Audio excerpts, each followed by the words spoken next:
এটা জাতীয় সংসদ হতো, স্পিকার মহোদয় বলতেন হ্যাঁ জয়যুক্ত হয়েছে, হ্যাঁ জয়যুক্ত হয়েছে। তার মানে এটা আপনারা সবাই জানেন এই বিধানটা। ইসলামের পরিষ্কার এখন বিধান শুনুন। কোন নারীর সম্পদ যদি হয় হজে যাওয়া পরিমাণ, আল্লাহ জাল্লা শানুর হাবিব বলেন ওই নারীকে আল্লাহ তাআলা হজে দৌড় দেওয়ার কোনো সুযোগ দেন নাই। আল্লাহ জাল্লা শানুর হাবিব ইসলামের বিধান বলে দিয়েছেন, নারী হজে যাওয়ার জন্য কমপক্ষে তার সঙ্গে স্বামী থাকতে হবে, অথবা আপন রক্তের ভাই থাকতে হবে, অথবা আপন এমন রক্ত থাকতে হবে যার সাথে চিরস্থায়ী বিবাহ হারাম। এমন পুরুষ যদি না থাকে, নারীর উপর হজ ফরজ হলেও তার জন্য বাইতুল্লাহ শরীফ একা সফর করা জায়েজ নাই। যে ইসলামের মধ্যে ইসলামের ফরজ বিধান হজ পালন করতে মহিলা একা যেতে পারে না, ওই ইসলামের মহিলারা কি করে মা বাপ ছেড়ে কলেজে এসে পড়ে বছরের পর বছর মেসে থাকে? আমি তো এই ওয়াজ বুঝি না, হুজুর মানুষ বুদ্ধি কম, এই জন্য মাথায় টুপি দিয়ে রাখি। এই জন্য বিনয়ের সাথে অনুরোধ, ইসলামের পঞ্চম স্তম্ভের মধ্যে একটি স্তম্ভ হলো হজ। হজ আপনি করতে পারবেন না আপনার পুরুষ ছাড়া, যে পুরুষের সাথে চিরস্থায়ী বিবাহ হারাম। এমন পুরুষ ছাড়া যদি হজে যাওয়া না যায়, মা বাপ 36 মাইল দূরে 500 কিলো দূরে লন্ডন থাকে, মা বাবা খরচ পাঠায় দেয় মেসে। আপনি মহিলা মেসের আবার নেত্রীও, বাজারে গিয়ে গ্যাদারিংও করেন, রিক্সাওয়ালা হাই হ্যালো 14 গোষ্ঠী মামার খালু আপনার। জোরে বলেন ঠিক কিনা? আজীব তামাশা। যে ফ্যাক্টরি এইরকম, ওই ফ্যাক্টরির প্রোডাকশন জানি কেমন হয়। এই জন্য বিনয়ের সাথে অনুরোধ, ইসলামের পরিষ্কার বিধান। আল্লাহ জাল্লা শানুহু নামাজের মতো এক জায়গায় বলতে পারতেন, রোজার মতো পুরুষকে উপলক্ষ করে নারীকে বলতে পারতেন, কিন্তু ইসলাম বলে এইভাবে বললে নারী আর পুরুষ বুঝবে না। পুরুষকে আলাদা বলেছেন, নারীকে আলাদা বলেছেন। কুল্লিল মুমিনিনা ইয়াগুদ্দু মিন আবসারিহিম ওয়া ইয়াহফাযু ফুরুজাহুম যালিকা আযকা লাহুম ইন্নাল্লাহা খাবীরুম বিমা ইয়াসনাউন ওয়া কুল্লিল মুমিনাতি ইয়াগুদ্দুনা মিন আবসারিহিন্না ওয়া ইয়াহফাযনা ফুরুজাহুন্না। আল্লাহ জাল্লা শানু বলেন, মুমিন পুরুষকে বলবেন গো নবী, সে যেন পরনারী দেখলে চোখটারে নিচু করে। আমাদের সমাজের মা বোন এমন ভাবে ভুরু প্লাক করে, এমন ভাবে ভুরু আইল্যান্ড মাকে, এমন ভাবে চোখের পাপড়ি গুড়ি পাল্লার থেকে সাজায়, আপনি ইচ্ছা করে বুড়ো মানুষ পাঁচপাতি দুর্বলে হলো মহিলা সামনে ডাগর চক্ষু নিয়ে তাকায় থাকলে মনে করবেন কোরআনে বর্ণিত জান্নাতি হুর আজিজুল হক কলেজের মাঠে আসছে। জোরে বলেন ঠিক কি? কি সর্বনাশের কথা! যে ইসলাম পর্দাকে শুরু করছে চোখ থেকে, আর ওই চোখ থেকে আমাদের বান্ধব শুরু। চোখটারে আট করে, চোখটারে সাজায়, বোরকা বললেও চোখটাই বের করে রাখে, চোখটাই যেন তার সব কিছুর হেডকোয়ার্টার। জোরে বলেন ঠিক কিনা? এই জন্য ভাই সাহেব আমার, এই হাদিস, এই কোরআন আপনার জাগতিক শিক্ষার বিরুদ্ধে নয়। এই ইসলামের বিধান মা আপনার জাগতিক বিদ্যার বিরুদ্ধে নয়। ইংরেজি শেখা এটা অপরাধ নয়, তবে ইংরেজদের চরিত্র ভিতরে আনয়ন করা অপরাধ। জোরে বলেন ঠিক কিনা? সেই কথা আপনাকে বোঝাতে এসেছি। অল্প সময়ের মধ্যে পরিষ্কার করে সব কথা বলা যায় না। আপনি বুঝতে না পারলে বোঝানোর জন্য বহু মাদ্রাসা কওমিয়া গঠিত হয়েছে, যারা কোরআন হাদিসের তাফাক্কুহু ফিদ্দীন পেয়েছে। দ্বীনের সূক্ষ্ম জ্ঞান তাদের মধ্যে রয়েছে, সূক্ষ্ম জ্ঞান রয়েছে। সুতরাং ভাইরা আমার, বাপজানের আমার, 5 আগস্টে দেশ স্বাধীন হয়েছে বলে আমরা বুক ফুলিয়ে বড় উঁচু করে কথা বলছি। ততদিন পর্যন্ত এই দেশে ইসলামের একটা বিধান আপনি কার্যকর করতে পারবেন না, যতদিন পর্যন্ত কোরআন সুন্নাহওয়ালা কোন মানুষ যদি পার্লামেন্ট পর্যন্ত না পৌঁছে।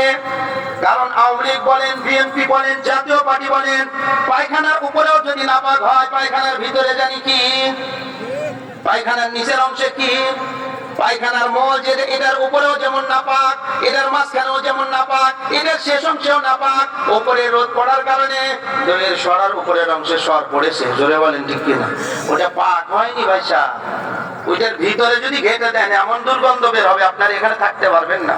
সুতরাং যাদের মৌলিক চাহিদা, যাদের দলীয় গঠনতন্ত্র, গণতন্ত্র উদ্ধার করা, আব্রাহাম লিঙ্কনের থিওরিকে যারা সামনে আনে, এমন ব্যক্তিরা যতদিন পর্যন্ত দেশের শাসন ভার করবে, কিয়ামত আসা সম্ভব। কোরআন সুন্নাহর একটা বিধিবিধান বাস্তবায়ন করা সম্ভব নয়। সুতরাং ওয়াজ করে লাভ নাই, আগে আপনি গোড়া ঠিক করা চায়। বিল্ডিং এর ভিত্তি যদি দুর্বল হয়, মাথা উপরে গাঁথবেন, মিস্ত্রি পড়ে ইটের নিচে পড়ে মরবে, যেই ইট সে গেঁথেছিল। জোরে বলেন ঠিক কিনা? যেই দেশ রক্ত দিয়ে আপনার আমার সন্তানেরা স্বাধীন করেছে, যেই দেশের জন্য রক্ত দিয়েছে, ওই দেশ রক্ত দিয়ে স্বাধীন করাটাই তাদের জাহান্নামের কারণ হবে। কারণ স্বাধীন করেই তো জালেমকে বসার সুযোগ হয়ে গেল। জোরে বলেন ঠিক কিনা? সুতরাং ইসলামের একটি আয়াত অস্বীকার করা যতটা অপরাধ, সমস্ত কোরআন অস্বীকার করা একই অপরাধ। জোরে বলেন ঠিক কিনা? এই জন্য ইসলামের মধ্যে পর্দার বিধান, এটা কোনো নকল বিধান নয়। ইসলামের মধ্যে পর্দার বিধান, এটা কোনো যেনতেন বিধান নয়। অথচ আমাদের দেশের মা বোনের মধ্যে এই কথাটা বোঝার কোনো কিউরিসিটি নাই, আলেম ওলামাদের মধ্যে এই কথা বোঝার মতো কোনো জ্ঞান নেই। বরং বুঝাইলে সে আরো উল্টা আমাকে বুঝাতে আসবে। আমি যদি আপনাকে বলি, আপনি আরো 10টা যুক্তি আমাকে দেখাইতে পারবেন। আমি ইসলামের বিধান পরিপূর্ণ পালন করতে পারি না, এটা আমার ব্যর্থতা। কিন্তু এই কথা বলার অধিকার নাই, এইভাবে চললেও ইসলাম মেনে নিবে। জোরে বলেন ঠিক কিনা? আপনি পূর্ণ পর্দা করতে পারেন না, আপনি পূর্ণ 5 ওয়াক্ত নামাজ পড়তে পারেন না, এটা আপনার ব্যর্থতা। আমি পারি না, এটা আমার ব্যর্থতা। কিন্তু নামাজ না পড়লেও ঈমান ঠিক আছে, এটা বলা ধৃষ্টতা। জোরে বলেন ঠিক কিনা? আমি নামাজ পড়তে পারি না, এটা আমার ব্যর্থতা। কিন্তু নামাজ না পড়েও ঈমান ঠিক আছে, এটা বলা ধৃষ্টতা। কোরআন হাদিসকে বৃদ্ধাঙ্গুলি দেখানোর মতো অপরাধ। এই জন্য ভাইয়ের আমার, বাচ্চানের আমার, ইসলাম মানুষকে পর্দা নীতি শিক্ষা করার জন্য প্রথমেই শুরু করেছে, তার চোখ কানে নিচু করো। রাস্তায় চলছেন বিশ্ব রোড, এখন এই যে পাশে আমাদের রয়েছে 6 লাইন 4 লাইন, এই লাইনে বিশ্ব রোডে যখন 2 ট্রাক একসাথে আসতেছে, 2টারই লং ডিভাইডার দেওয়া আছে, সামনাসামনি যদি আসে, একটা লং একটা শর্ট করতে হয় কি হয় না? 2টার আলো যদি সমান সমান হয়, গাড়ি কি ক্রস করবে না একটা আরেকটার উপর সাথে সংঘর্ষ লেগে যাবে?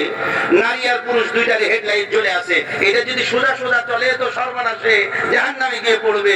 আল্লাহ বলেন তোমার হেডলাইট নিচু করো, নচেত সর্বনাশ হওয়ার সমূহ সম্ভাবনা রয়েছে। জোরে বলেন ঠিক কিনা? যারা এই কোরআনে পাকের বিধান শোনার পরেও মহিলার সাথে রেখে পড়া, মহিলার চেহারা দেখে লেকচার দেয়, মহিলার সাথে চাকরি করে, আর বলে আমি ফ্রি মাইন্ডের লোক, আমার কিছু মনে হয় না, কোরআন সুন্নাহর আলোকে বুঝবো, হয় তারা পুরুষত্বহীন না হয় তৃতীয় লিঙ্গ। জোরে বলেন ঠিক কিনা?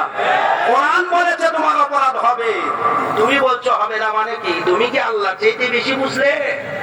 যুজ্জিনা লিন-নাসি হুব্বুশ শাহাওয়াতি মিনান নিসা। ও ভাইরা আমার, বাচ্চানেরা আমার, কোরআন সুন্নাহর বিস্তারিত বিবরণ দেওয়ার মতো সুযোগ যেহেতু নেই, অল্প সময় আপনাদেরকে এই বিষয় নিশ্চয় কি বুঝাতে চেয়েছে আপনারা বুঝেছেন। আল্লাহ জাল্লা শানুহু এই আয়াতে কারিমার শেষ একটি অংশ বলে আমি আমার কথার সামনে দিকে এগোবার চেষ্টা করব। আল্লাহ জাল্লা শানুহু বলেন, ওয়ালা ইউবদিনা যিনাতাহুন্না ইল্লা লিবুউলাতিহিন্না। আল্লাহ জাল্লা শানুহু বলেন, মহিলার জিনাতের সর্বশেষ প্রহার তা হলো পায়ের একটা নুপুর, অথবা পায়ের মধ্যে যদি এমন কোন ঝুনঝুনি বাজনা থাকে যেটা সে সৌন্দর্যের জন্য রেখেছে।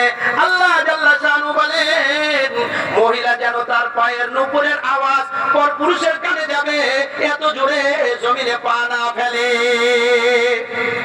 তাহলে যে ইসলামের বিধান আমার মেয়ের নুপুরের আওয়াজ পর পুরুষের কানে দেওয়া হারাম, ওই নুপুর পরেই যদি মাঠে নাচনিওয়ালিরা গান গায়, সেই কনসার্টের আয়োজন যারা করে, আগামীতে এমন দল ক্ষমতায় আসলে দেশটা কি মুসলমানের দেশ হবে না গায়কদের দেশ হবে?